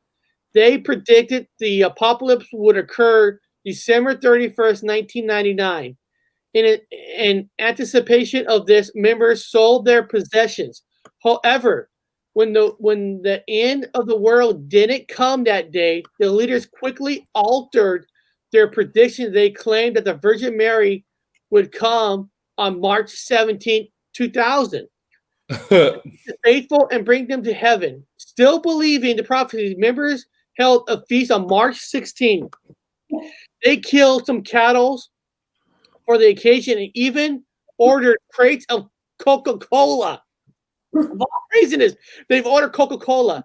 When March 17 arrived, police discovered that an explosion and fire had killed hundreds of the group's members. Although at first this was assumed to be a mass suicide, the evidence and subsequent uncovering of more bodies at their other sites soon pointed to murder. Leaders had murdered their members. Perhaps they were unable to repay them, giving away their possessions for the prophecies to fail to meet the light. Okay, for basically, since they sold this Armageddon to the big, huge group on these dates and nothing's happened.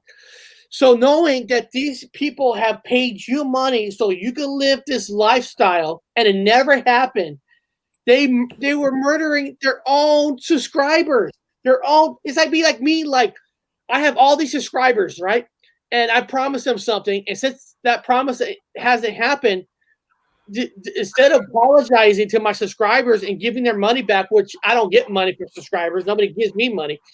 Instead of giving their money back, I killed them all. Okay. I mean, it's crazy. I guess that's the best way to deal with it, right? I mean, they're idiots anyway. Again, think about the movie The Village, just living under the radar. Yes, in the movie The Village. Which is a great movie, by the way. It's a great movie. The story I'm not going to get into the movie, but the whole thing about the movie is this rich group community or the rich founders paid off where they don't fly planes over their section, and they made this land. I forgot what they called it, where nothing can fly over. So nobody is allowed to go into this area. Nobody. Because if you got enough money, you're able to purchase. And imagine if you had no planes flying over you, or nobody's allowed to go into your little forest, you could trick any newborn into your life of living on how you're supposed to live. Like technology doesn't exist. I mean, if you got the money, if you live in America, dude, you get away with it. Yeah. I got no issue with stupid killing stupid. So, who cares? If they're that stupid to join a cult and they're going to get killed because they're stupid, well, stupid's killing stupid. So there's no sweat off my back. I can care less with them. Idiots want to go off and kill themselves with each other. Subscribers, Bob. I'm scared. I just unsubscribed.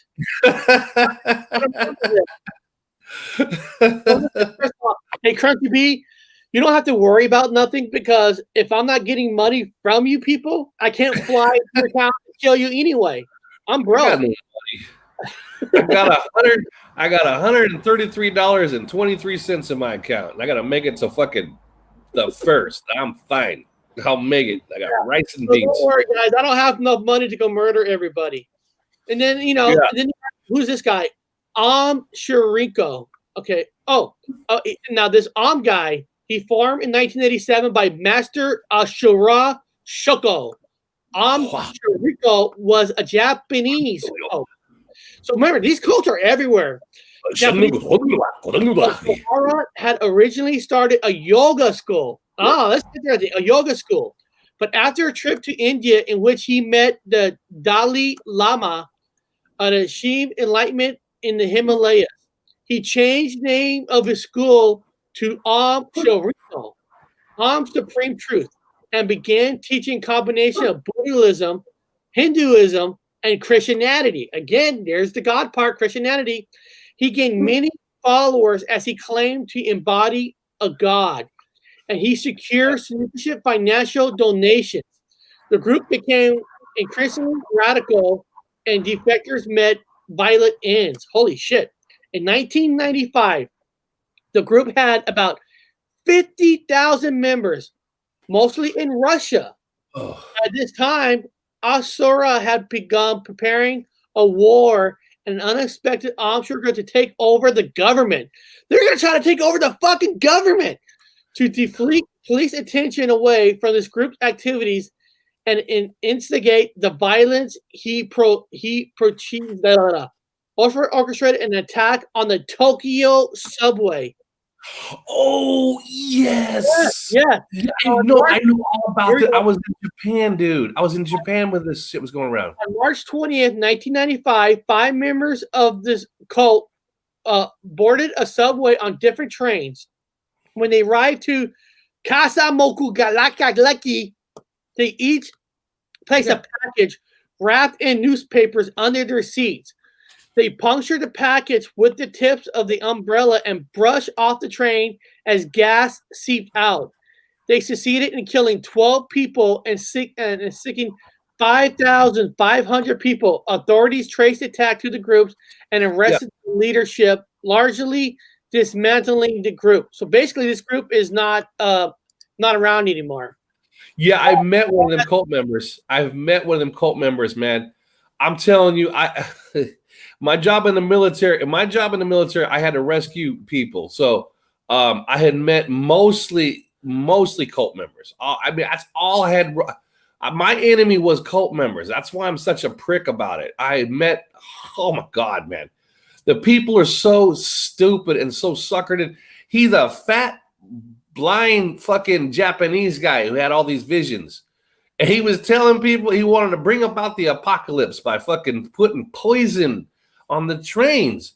Now, I remember in the military, like all the military guys got warnings. Hey, man, be careful of the trains because there's this cult fucking crazy group out there, the Japanese out there running around fucking putting poison in these trains. I said, no shit. So this guy, they finally got him. They got him, man. These young people in Japan are starving. They have no religion. They've got Shintoism, which is a good thing, and then they got Buddhism. They wake up. The joke in Japan is you're born with Shintoism and you die as a Buddhist. That's how it works out in Japan and most of those certain countries. Bunch of shit, man. Bunch of shit. You know, I've seen these yogi retreats. I've seen the yogis. I've seen the what do they call those stretching people? You know, downward facing dog. Shut the fuck up. You don't know shit about anything. These guys think they're God's gift to the earth because they can stretch their fucking legs around their head. It's okay for the women, but why are the guys bragging about it? I mean, that's something wrong with that right there. So, yeah, Eric, I know all about that asshole. They're out there doing the Reiki, and they're doing all. I talked to the one girl at the bus station. She's doing, may I do this on you? She does this weird thing with my head and tries to. I'm like, oh, get off me. Yeah. Get off me. Pat Rice says, I thought they were still going. A lot of rich people involved. Yeah, it's probably still going. Yeah.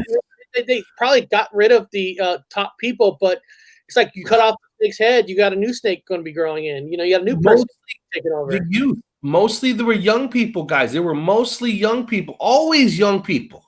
Always the young people get trapped. And then people with mental illness, number two, and then people that they're just easily mental illness, susceptible to anybody who tells them, selling them the farm, man.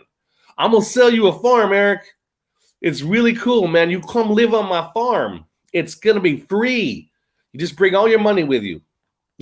I'm gonna just skip just a couple of them and go to some ones that we have heard of. Like here's one, Heaven's Gate. We have all heard about Heaven's Gate. Gosh, damn, now, people, if you haven't heard about Heaven's Gate, listen to this. In the 1970s, Marshall Applewhite and Bonnie Nettles came to believe that they were two witnesses referenced in chapter 11 of Book of Revelation. Again, it's all related to the freaking Bible. They began preaching and gaining followers in California and Oregon, which apocalyptic prophecies about how salvation would come for those who were prepared, in the form of a spaceship. Their bodies would be kept in a cocoon state to transform their bodies for heaven. Okay? The group was known as Human Individual Metamorphosis, and then later Total Overcomers Anonymous before becoming Heaven's Gate in the 1990s. Yeah, because Heaven's Gate does sound better, okay? Members had to live with the group as well as give up their possession and family to perfect themselves for salvation. Applewhite encouraged members to detach themselves from emotion and give up sex entirely. Oh, fucking right there. I'm not joining this fucking group. Members dressed with loose clothing and closely shaved hair. So basically, they got to be like no hair on their body. They got to shave everything. Okay? Never consisting of more than about 60 people. The small group receded from public during much of its existence, finally coming out to proselytize once again in 1993. Over the next few years, using the emerging popularity of the internet, they set up a website to help spread the message. In 1997, the Hale-Bopp Comet. You guys remember the Hale-Bopp Comet was approaching close to Earth, and a rumor suggested that a UFO was following it. So a UFO attached himself to this meteorite, okay? The group took this rumor very seriously and became convinced that their salvation would finally come. In 1997, all 39 members were found dead from apparent suicide in preparation for the transition to heaven. So they drank the Kool-Aid to kill themselves so the body could form and join the spaceship behind the comet so they go to heaven. Yeah.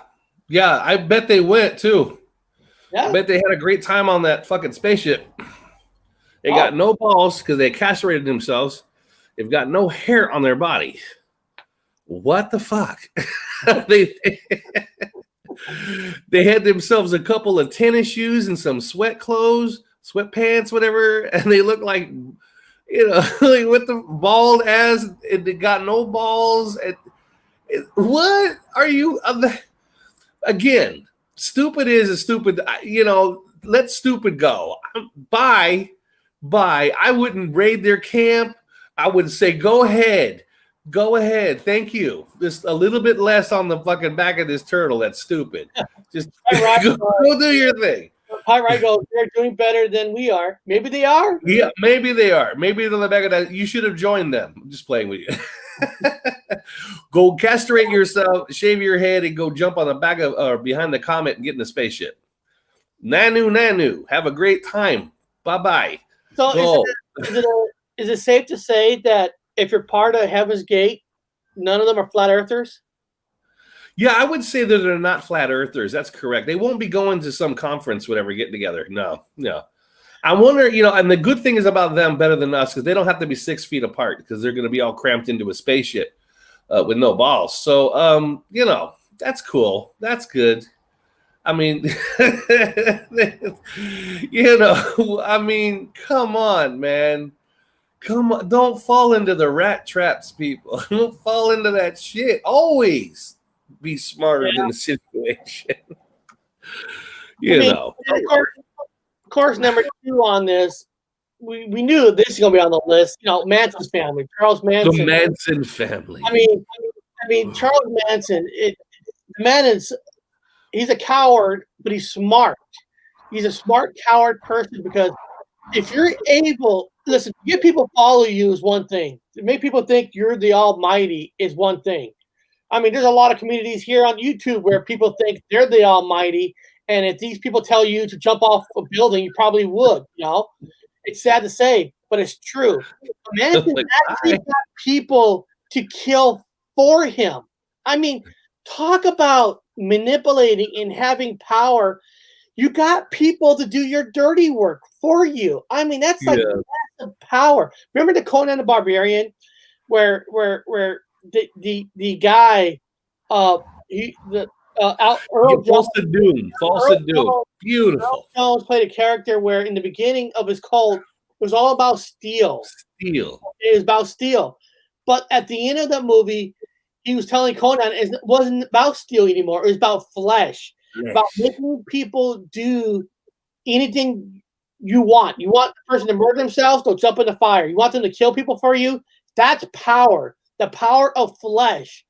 I mean, as crazy as Manson was, you got to say he was a genius for getting people to do his dirty work.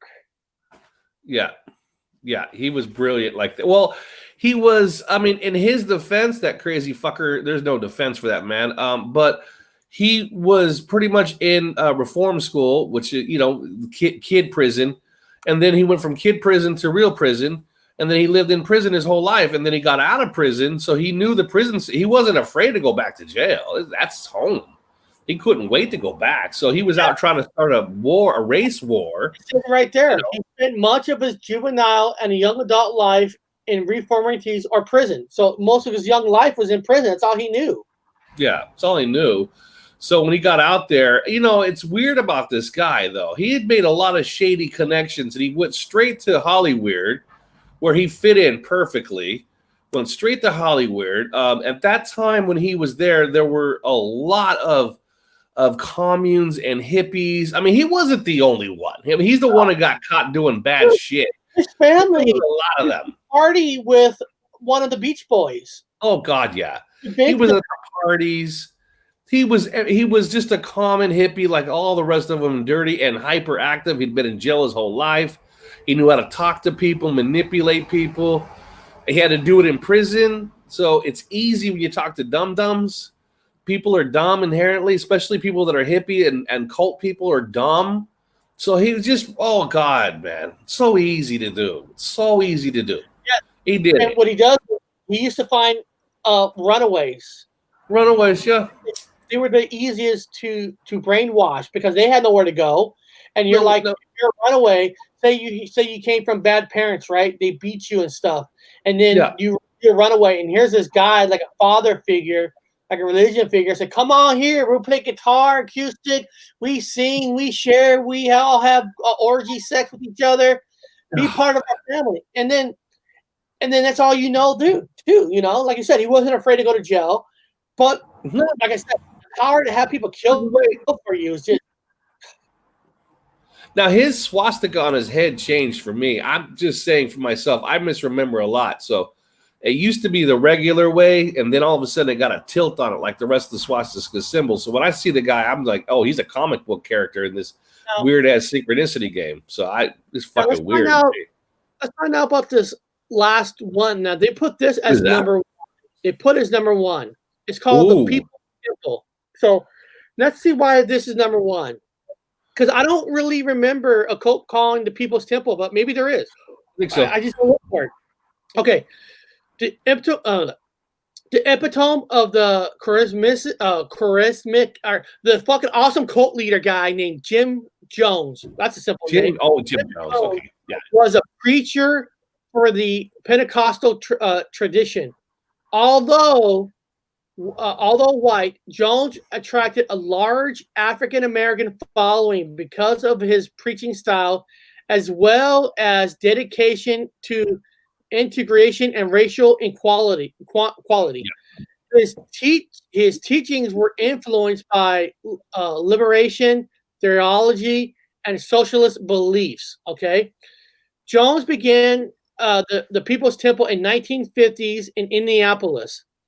After reading in Esquire magazine about places to survive a nuclear holocaust, he moved his congregation to Ukiah, California. In 1965, in the next 5 years, the People's Temple membership went from less than 100 to thousands. With thriving churches in San Francisco and Los Angeles, Jones also built up a significant amount of political clout. Meanwhile, Jones begins building a commune called Jonestown in Guyana, a socialist-led country in South America. In 1977, when Jones heard that New West magazine was to publish and expose on life in the People's Temple as a mixture of Spartan fear and self-imposed and humiliation, his congregation quickly fled to the commune. So they fled it, I guess. They fled it. Convinced by former members and relatives of members to go, U.S. Congressman Leo Ryan flew down to visit Jonestown to learn more about it. Just before Ryan was about to leave on November 18, 1978, Jones' men arrived in an airstrip and killed the congressman, and I know, as well as several others. The same day, Jones convinced his Congress to kill themselves.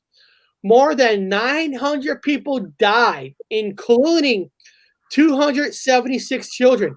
So that's why they're number one, because he convinced 900 people to die that include 276 children. Yeah. Yeah, what happened was some people were secretly passing out notes, and they got a hold of somebody over there, congressman, said, come down here, we want to get out of here. And the idea was to sneak a couple of people out of there, find out what the hell was going on, because of a lot of shady shit. Nobody was able to get any information in, information out. It was just, to me, it's a suspect deal, because why would you kill a congressman, American citizen, in your cult camp? You're not thinking there's going to be a fucking full-blown invasion after you killed an American congressman? It's got a lot of red flags. And then, of course, he passed around the Kool-Aid. Mr. Kool-Aid come in there like, Kool-Aid, just walking around with a big old thing of Kool-Aid, and everyone drank it and died. So I saw pictures of it. I don't know. I know people are saying, Woody, you just don't believe in it? No, actually, I don't. I think it's a fucking fraud, because it don't make no sense. It's a stupid thing to do. Somebody that smart doing that much stuff to kill a congressman. Order, you guys, come here. I want you to go to the airplane or the helicopter and kill that congressman. Expecting no reprisal, and then, of course, giving everybody poison. Like, willfully, I'm going to drink this poison and die. We're all going to go to heaven. Wake up. Come on, man. Oh, but again, yeah, there he is. He gives sunglasses a bad name. That's sad, because I have medical glasses on. This guy has sunglasses. Yeah, they drank the Kool-Aid, dudes. They drank the Kool-Aid. They're all in bodies. Now, I don't know, man. Something about it don't look right to me. Don't look right to me. The way they're laid out, nobody's in together in tents and huddling together. They're just sprawled out bodies. Like, what the fuck? So you just drank it wherever you're at and fell down? I mean, dude, come here, kids. Drink the Kool-Aid and go over there and just fall down miscellaneously in different spots. It just don't make no sense to me. Look at the way they're laid out. I'm a conspiracy guy. I don't believe anything. What they should do is to find the truth. I think they should send you and I to Jonestown to do a paranormal investigation, because that many people died there. There's got to be ghosts, right? I mean, there's got to be ghosts, right? Maybe a couple of ghosts there. Yeah. Now, Bill says there's a movie on this. I don't remember. Oh, sure there is. I know there is. Yeah. Is this movie a documentary, or is it like an actual real movie? Do you know what the movie's called, Val? I wouldn't mind checking it out. It's another Children of the Corn concept. Just be careful, man. A lot of you people are thinking the Bible. I mean, the Bible has a couple of weird things for me too, but I'm not going to go out and quote with it. He thinks it is true. He's saying people think it's a hoax, but he thinks it is true. Yeah, it looks that way. I mean, they set it up that way. It's easy to come to that, and again, that's my first jump, but I'm always a little bit discerned. I always add caution to the wind. I just don't. To me, there's something wrong with it. It's not smart. And a guy that's someone that's smart, something wrong with it. What he's telling you, Bob, he goes, they're all hanging out with the Challenger astronauts, Bob. Yeah, they're all with the Challenger astronauts. That's more like it. Yeah, that's more like it. They're probably food for ancient aliens or some stupid shit. Oh, it is a documentary. Okay, so it is a documentary. Yeah, just be careful, everybody out there. Be careful, man. Don't drink the Kool-Aid in the story with that, but don't drink the Kool-Aid. And cults are created out of nowhere, and I'll tell you right now, I won't name names and stuff. I've seen people on YouTube that's basically technically trying to create their own cult. I've seen people on YouTube where they're like, oh, well, if you don't think the way I'm thinking, fuck you. I don't want you as a subscriber. Get the fuck out. How cults get created where they don't want people to have their own mind. They want people to think exactly the way they think. And that's how they create a cult. That's how you create. And then, like you said, Bob, some people will say, we got the best community. I don't know if it's a community no more. It may be more of a cult. As you can tell a real channel versus a channel trying to become a cult, because a real channel is open to anything, open to hear everybody's side, and don't put you down. There's some channels, if you don't think the way they're telling it to you, then that's a cult. That's starting to be a cult. when they're Well, I'm like that though, Eric. I'm not gonna lie. I'm a cult guy. Again, I talked about before. I'm forming the cargo cults. I'm restarting the cargo cult. So I'm a 740. I've got bamboo 747s being made. I think I have a rivalry out there with a DC-10 bamboo plane. Another cult member is starting to form his on the other side of the island. I'm going to be going to. We got bamboo made glasses. We got like a little transmitter. I'm pretty serious about the cargo cult. You guys can be any religion you want. I don't mind. We're going to be preaching inside the bamboo planes. Let's put a disclaimer out now. Not all cults are technically considered bad. Not all cults are crazy. There are good cults.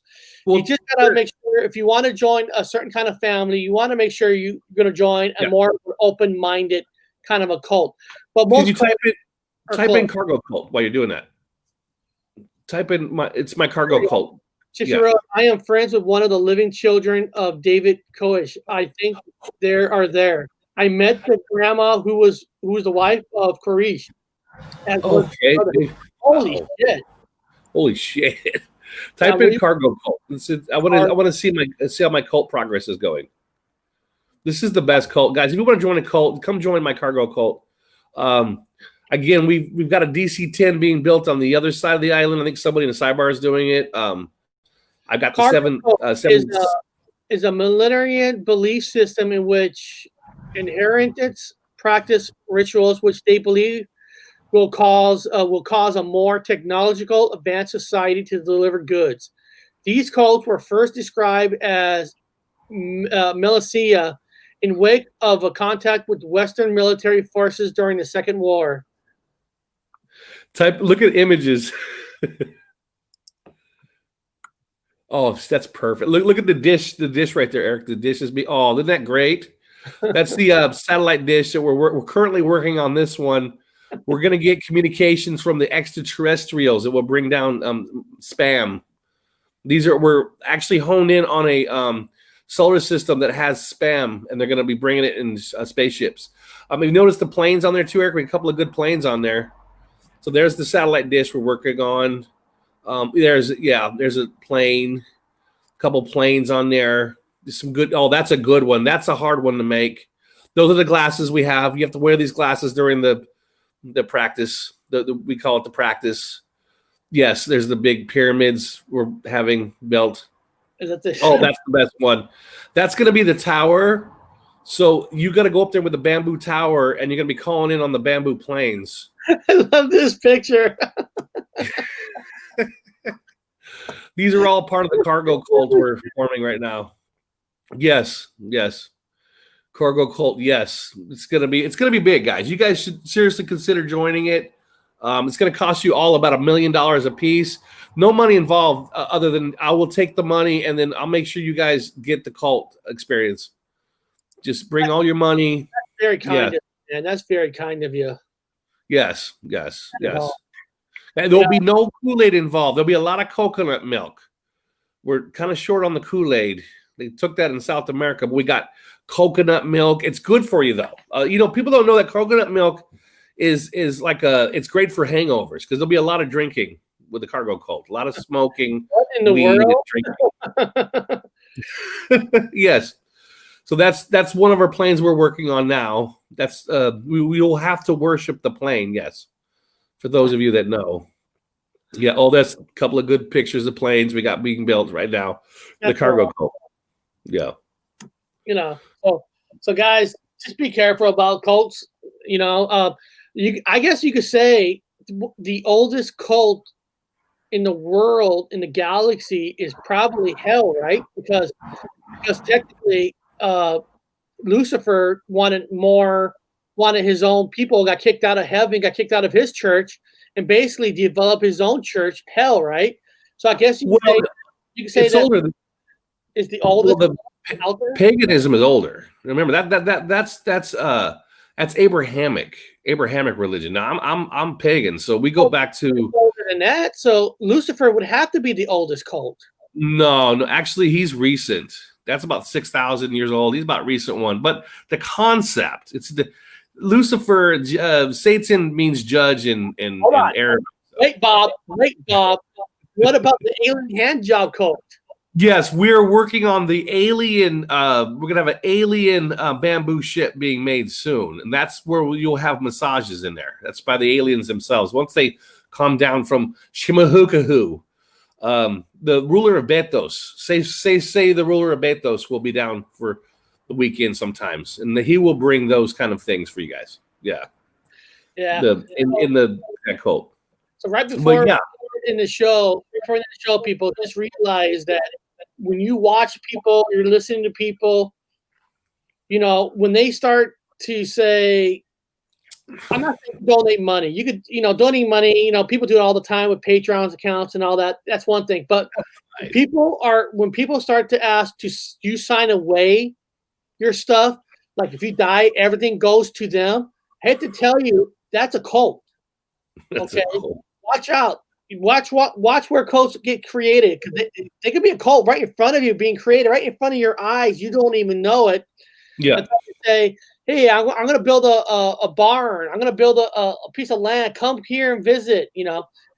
Cults get created every day, all through history. Be careful. I mean, if you're Christian, guys, you got to look at your Jesus. He just went to a mountaintop. He was like, he didn't ask for no money. He just went there and just preached. And he said, bring a sandwich. People brought food. And there was no box to sit in. People sat around on a mountain. There was no money being exchanged. There's nobody. He kicked in the money fucking makers nobody was sacrificing nothing. It was pretty chill. If you really are a Christian, you got to look at the basics. Go back to your book and go, he just sat on a mountaintop. There was nobody giving him money. He didn't ask for nothing. So why would you give a minister your fucking hard-earned money? Why would you give anybody your hard-earned money to give you a philosophy? The United States of America is run by the two biggest cults we've ever seen: the Republican Party and the Democrat Party. Yeah. There is. It's all about money and power. It's all about money and power. They want you to join their side because they want what? What do they want? They want you to donate to their party. They want you to donate to them. They want you to give your soul to them. They want you to give your children to them. And what have I done, guys? From the beginning of even starting this channel, I started to run for president as an independent to get rid of these cults. Because you shouldn't have to join the cult. You should start voting outside the fucking cult. The two biggest cults are right in front of your fucking eyes. Yeah. Wake up, people. Wake up. However, my cargo cult, I will be the only one in charge. So I will have complete control over everything. People are like, well, a lot of cults involve around sex and all that. Yes, Bill Clinton has sex with 1 million young people using your taxpayers' money. So yes, they're using your money right now. These cults are using your fucking money. Donald Trump, the biggest womanizer in the world, used your money for it. So you've already been paying into these cults. So guys, vote is coming up. Vote for Eric Wood, Gypsy Road. Vote for me. Let's say fuck you, folks. We're gonna vote for Eric because I'm not asking people for money. So I'm not a cult yet. I got no money. I'm no cult leader. Can you get me some stuff from my backpack? And Bob got him taken away from the UK, where they put the fake queen, the fake family up there. Yeah, I'll be the king eventually. I'm gonna have that palace. I'm gonna give everything back to the people, though. I just want a small ass shack. Just give me a houseboat. The Indians were ran out because people called the Indians a cult. The cult ran out the smaller cult to say, hey, we're the only cult around here. We're the only ones that take your money. Yeah, they were animists. And there's no problem with animists. There's nobody dying with animists. It's just this real simple. Kept it real simple. The natives were real simple. Animists and spiritualists. It's basic. Same with the Druids. Same with the old school things when nobody was dying, nobody was eating a baby or two. So nobody was burning a fucking plant or an animal on a mountaintop for it. Sacrifice the animal, burn it, cut its throat, hang it upside down, sacrifice. Well, guys, we're gonna end the show. I'm gonna try to start that. Boris put a great idea in my head. Start a cult, the alien hand job cult. I'm thinking of cargo. Start the new alien hand job cult. I've invested too much with the bamboo planes already. I can't back out of this. part of joining the cult is, I guess, you got to get hand jobs and you got to wear alien outfits to reenact the aliens, because that's what this cult's going to be about. It's about the reenactment until aliens come. So there'd be a lot of hand jobs going on during this cult. Oh, yes. Yeah. Mostly making pizzas. No intercourse, just hand jobs. The hand job meaning making pizza. We're going to be making foods and stuff like that. Fried steak and potatoes and, Yeah, that's my call. I think we just lost all our women. We lost all our women subscribers today. Fuck that cult. Oh, they can come to my cargo cult. No one's gonna be. Yes. Nobody touches anybody. There's still rules apply. My rules. You got it. Nobody touches nobody in my cult. Beyond that, guys, we'll see you next week. Have a fun journey into the unknown.